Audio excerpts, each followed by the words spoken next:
स्वतंत्रता दिवस से पहले राजधानी दिल्ली देशभक्ति के रंग में रंगती नजर आ रही है। दिल्ली के अलग अलग इलाकों में तिरंगा यात्राओं का आयोजन किया जा रहा है। इसी कड़ी में रोहिणी इलाके में भी एक भव्य तिरंगा यात्रा निकाली गई। दरअसल रविवार को रोहिणी में सांसद योगेंद्र चांदोलिया के नेतृत्व में तिरंगा यात्रा का आयोजन किया गया।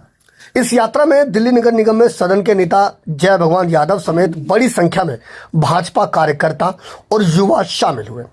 तिरंगा यात्रा की शुरुआत रोहिणी सेक्टर 17 स्थित भगवान परशुराम कॉलेज से हुई। हाथों में तिरंगा लेकर बड़ी संख्या में लोग यात्रा में शामिल हुए और देशभक्ति के नारों के साथ आगे बढ़ते नजर आए। इस दौरान सांसद योगेंद्र चांदोलिया ने कहा कि स्वतंत्रता दिवस के मद्देनजर इसी तरह की तिरंगा यात्राएं दिल्ली के अलग अलग इलाकों में निकाली जाएंगी। उन्होंने यात्रा में युवाओं की बड़ी भागीदारी को लेकर कहा कि आज का युवा प्रधानमंत्री नरेंद्र मोदी की ओर उम्मीद की नजर से देख रहा है।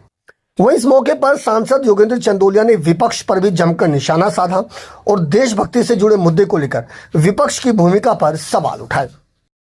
देखिए, भारतीय जनता पार्टी ने 2014 में जब नरेंद्र मोदी जी देश के प्रधानमंत्री बने थे, उन्होंने कहा कि देश के सभी भारतीय जनता पार्टी जिलों में और मंडलों के अंदर इस प्रकार की तिरंगा यात्रा निकलेगी। आज उत्तर पश्चिम जिले की तिरंगा यात्रा हमारे जिलाध्यक्ष विनोद सहरावत जी के नेतृत्व में ये आज निकली है। पार्टी के सारे हमारे शीर्ष नेतृत्व यहाँ पर है और हमारे पार्षद और हमारे विधायक सब लोग यहाँ पर हैं। ये तिरंगा यात्रा संदेश देती है 1947 में भारत आजाद हुआ, कांग्रेस ने लंबे समय तक राज किया और लेकिन कभी भी उन्होंने एक तिरंगा यात्रा नहीं निकाली। और ये इसलिए है कि देश के युवाओं को पता होना चाहिए, बुजुर्गों को पता होना चाहिए ये आजादी हमने जो ली है, हमारे में जोश बरकरार रहना चाहिए, क्योंकि समय समय पर आतंक की घटनाएं जब होती है उसका प्रधानमंत्री मुंह तोड़ जवाब देते हैं। इसलिए आज हमारे जिले की तिरंगा यात्रा है। ये युवा नरेंद्र मोदी से जुड़े हैं, काम के आधार पर जुड़े हैं।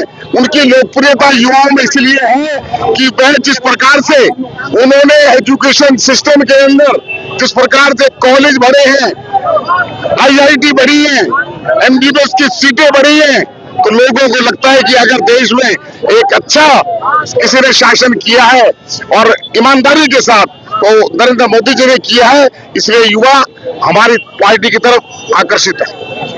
यह यात्रा रोहिणी की विभिन्न गलियों, सड़कों और चौक चौराहों से होकर गुजरी। यात्रा के दौरान पूरे रास्ते वंदे मातरम और भारत माता की जय घोष के नारों से पूरा माहौल गूंजता रहा। लोगों में देशभक्ति और उत्साह का माहौल भी साफ तौर पर देखने को मिला। करीब 1.5 किलोमीटर लंबी यह तिरंगा यात्रा रोहिणी सेक्टर 16 और 17 के डिवाइडर पर स्थित झंडा चौक पर पहुंचकर समाप्त हुई।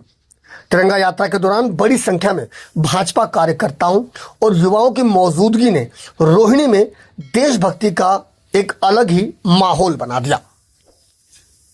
दिल्ली से अपने सहयोगी फिरोज हसन के साथ अजीत कुमार की रिपोर्ट, हम वतन टीवी।